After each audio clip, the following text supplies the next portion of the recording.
नमस्कार नहीं welcome you to Study I Q. मैं हूं प्रशांत धवन। नाउ आज के समय पूरी दुनिया बात कर रही है इस कंट्रोवर्सी के बारे में, इसलिए इसको आप कह सकते हैं the biggest controversy in the world. जहां पे ये बताया जा रहा है कि एक बायोलॉजिकली मेल एथलीट, एक मेल बॉक्सर, इनकी फाइट हुई एक फीमेल बॉक्सर से। और देखिए ये दृश्य सामने आया। नाउ आरोप ये लगाया जा रहा है अगेन इस इंफॉर्मेशन को लेके ना, इस पूरे किस्से को लेकर कमाल की मिस इन्फॉर्मेशन, गलत जानकारी फैलाई जा रही है। और इस वीडियो में मैं आपको सब कुछ क्रिस्टल क्लियर तरीके से बताऊंगा कि हुआ क्या है। नाउ ये आपके सामने है एक अल्जीरिया की बॉक्सर, ये है इटली की बॉक्सर। दोनों का एक बॉक्स से आदमियों को वैसे स्पोर्ट्स में नहीं उतारना चाहिए जहां पर फीमेल्स पार्टिसिपेट करती हैं। सब कुछ वोक हो गया है, सब कुछ गलत हो गया है। लोगों ने बहुत सारी ऐसी बातें करनी स्टार्ट कर दी और मैं कहूंगा कई फेमस लोग, डोनाल्ड ट्रंप फॉर एग्जाम्पल, इन्होंने भी ऐसी मिस इन्फॉर्मेशन फैलानी स्टार्ट कर दी। ट्रंप ने ओपनली कह दिया कि मैं अगर प्रेसिडेंट बन गया तो मैं स्पोर्ट्स को रखूंगा फेयर। मेल की फाइट होगी मेल से, फीमेल की फाइट होगी फीमेल से। ऐसे दृश्य आपको देखने को नहीं मिलेंगे जहां पर फीमेल बॉक्सर रो रही है। तो अगेन मुझे यहां पर बोलना पड़ेगा, चाहे डोनाल्ड ट्रंप हो, चाहे इटली की पीएम हो, सब लोगों ने जंप द गन किया है।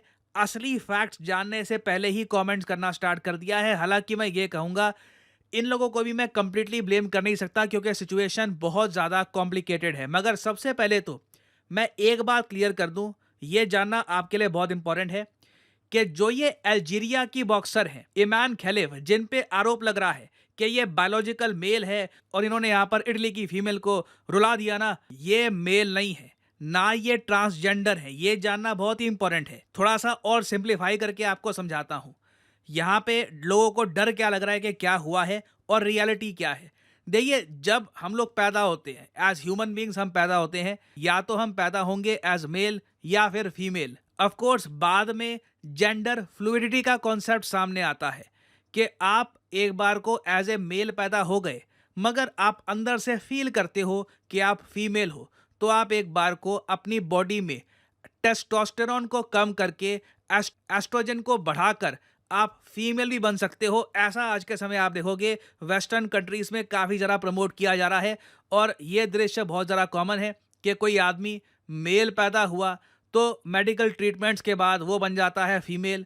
कोई अगर व्यक्ति है वो फीमेल पैदा हुई तो वो मेडिकल ट्रीटमेंट्स के बाद बन जाती है मेल। इस सब में मेन रोल क्या होता है? मेल में टेस्टोस्टेरोन ज़्यादा होता है, फीमेल में होता है एस्ट्रोजन। तो दोनों चीज़ों को रिवर्स कर दिया जाता है और फिर उसके बाद ये ट्रांसफॉर्मेशन होता है। और ऐसे व्यक्ति को कहा जाता है ट्रांसजेंडर, कि पैदा तो हुआ था ये एज ए मेल, बाद में फीमेल बन गई।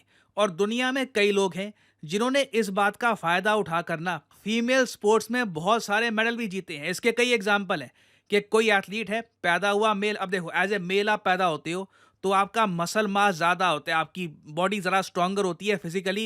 It is just how nature is. तो अगर कोई व्यक्ति मेल पैदा हुआ, 15-20 साल तक मेल रहा, फिर उसके बाद 3-4 साल में अपनी बॉडी में टेस्टोस्टेरोन कम करवा के अपनी बॉडी में एस्ट्रोजन फिल करवा दिया और टेस्ट करवाकर किसी स्पोर्ट्स में पार्टिसिपेट करता है, मेडल जीत जाता है, तो इसको लेकर लोग काफ़ी लंबे समय से आलोचना कर रहे थे कि ये गलत है, कि ट्रांसजेंडर्स को इस तरीके से स्पोर्ट्स में पार्टिसिपेट नहीं करने देना चाहिए। बट इस केस में जो ये अल्जीरिया की बॉक्सर है ये ट्रांसजेंडर नहीं है। ऐसा नहीं है कि इनका जन्म हुआ था एज ए मेल और बाद में ये फीमेल बनी है ऑपरेशन करा के या फिर एस्ट्रोजन अपनी बॉडी में बढ़ाकर। ऐसा कुछ नहीं हुआ है। और मैं देख रहा था ऑनलाइन कई बड़े बड़े सेलिब्रिटीज है, अब इनको मैं सेलिब्रिटीज बोलूं क्या बोलूं, फेमस हो गए हैं कैसे भी। Logan Paul for example businessman है, WWE रेसलर हैं, उससे पहले भी बॉक्सिंग वगैरह कर चुके हैं। ये भी गलत इन्फॉर्मेशन फैला रहे थे इमान खलीफ के बारे में कि ये तो जी देखो एज ए मेल पैदा हुई थी या फीमेल बन गई, देखो फीमेल से लड़ पड़ी, ऑब्वियसली ये जीतेंगी, ये तो गलत हो गया है। ये भी गलत इन्फॉर्मेशन फैला रहे थे। अब यहाँ पे आपका सवाल आएगा कि अच्छा ठीक है, ये समझ गए कि मेल वर्सेस फीमेल नहीं हुआ। इमान खलीफ ऐसा नहीं है कि मेल पैदा हुई थी बाद में फीमेल बन गई और फिर इन्होंने ओलंपिक्स में पार्टिसिपेट किया एज ए फीमेल। तो ये कंट्रोवर्सी क्यों है? ये क्यों कहा जा रहा है कि एक बायोलॉजिकल मेल बॉक्सर ने हरा दिया एक फीमेल को? देखिए, रीजन इसका सिंपल है। कई फीमेल एथलीट्स हैं, वो एक खास टाइप के डिसऑर्डर के साथ पैदा होती हैं जिनको कहा जाता है DSD, disorder of sex development. इसमें क्या होता है कि बर्थ तो होता है एज ए फीमेल, मगर उनकी बॉडी में टेस्टोस्टेरोन का लेवल ऑटोमेटिकली अपने आप ही काफ़ी हाई होता है। और हमने देखा है कि ऐसी कई एथलीट्स आ चुकी हैं। भारत से भी आपको याद होगा, डूटी चंद का केस सामने आया था।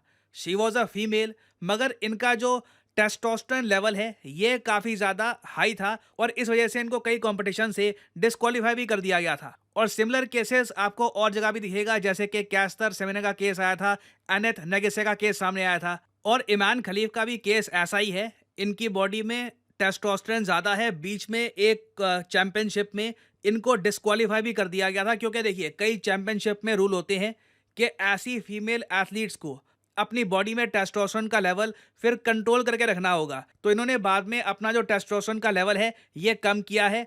ओलंपिक्स के रूल्स के अंडर टेस्टिंग करवा के इस बार ये पार्टिसिपेट कर रही हैं।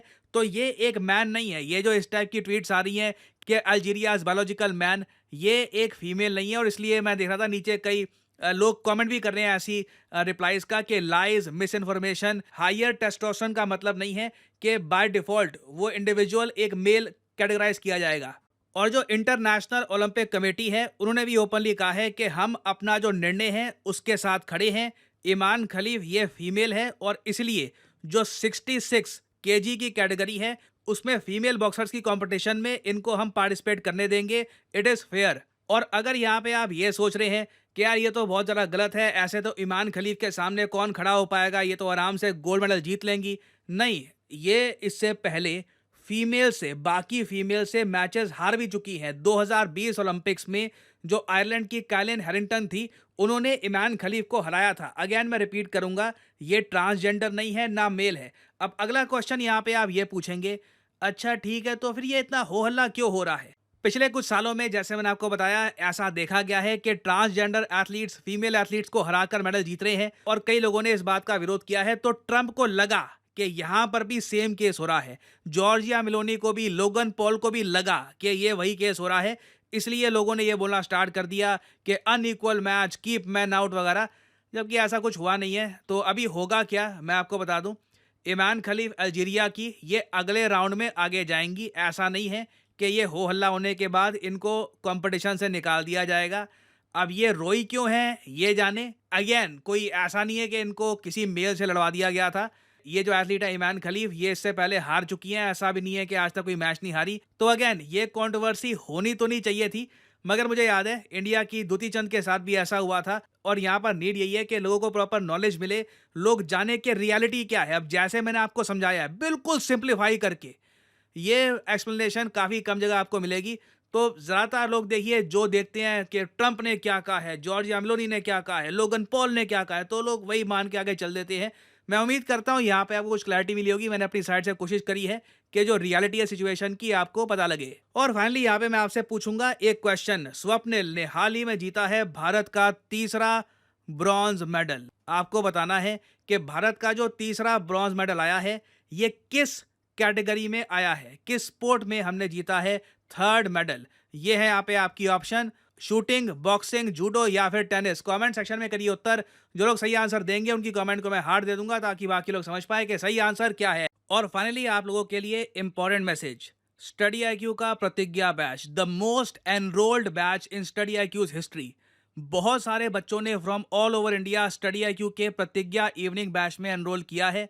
और मैं आपको फाइनली ये बता दूं कि अब ये एनरोलमेंट समाप्त होने वाली है 3 अगस्त। ये डेट याद रखिएगा, 3 अगस्त के बाद प्रतिज्ञा इवनिंग बैच, इसमें एनरोलमेंट समाप्त हो जाएगी। ये एक न्यू फ्रेश बैच है जिसके जरिए आप यूपीएससी एग्जाम की प्रिपरेशन कर सकते हैं फ्रॉम द स्क्रैच। तो कमेंट सेक्शन में जाइए, यहाँ पे आपको मिलेगा ये लिंक, इस लिंक पर करिए क्लिक और यहाँ पे आप परचेज कर सकते हैं स्टडी आईक्यू का इवनिंग प्रतिज्ञा बैच। याद रखिएगा 3 अगस्त के बाद इस बैच में एनरोलमेंट बंद हो जाएगी। यूनिक बैच है, इवनिंग में सारी क्लासेस आपकी यहाँ पे होगी, मॉर्निंग की जगह इवनिंग में, और एक बहुत ही रीजनेबल प्राइस में। देखो ये जो प्राइस यहाँ पर लिखा है, नेवर पे दिस प्राइस, यूज करिए कोड PD10 और आप एक डिस्काउंटेड रेट पर ये कोर्स कर सकते हैं परचेज। आपको 28,500 रुपीज पे करने होंगे फॉर 30 मंथ्स कोर्स।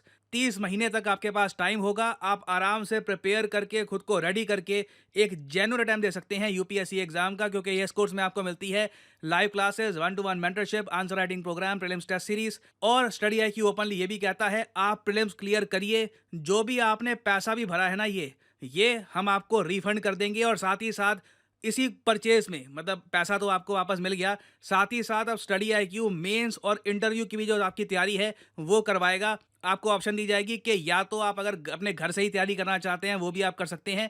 अगर आप चाहें, आपका मन कर रहा है, तो स्टडी आईक्यू की टीम के साथ मिलकर इन दिल्ली आप प्रिपरेशन कर सकते हैं मेंस और इंटरव्यू की। The option will be yours. तो 3 अगस्त लास्ट डेट है, make sure to remember this. और इसी नोट के साथ यह वीडियो का अंत। Thank you for listening and as I always say, may the gods watch over you.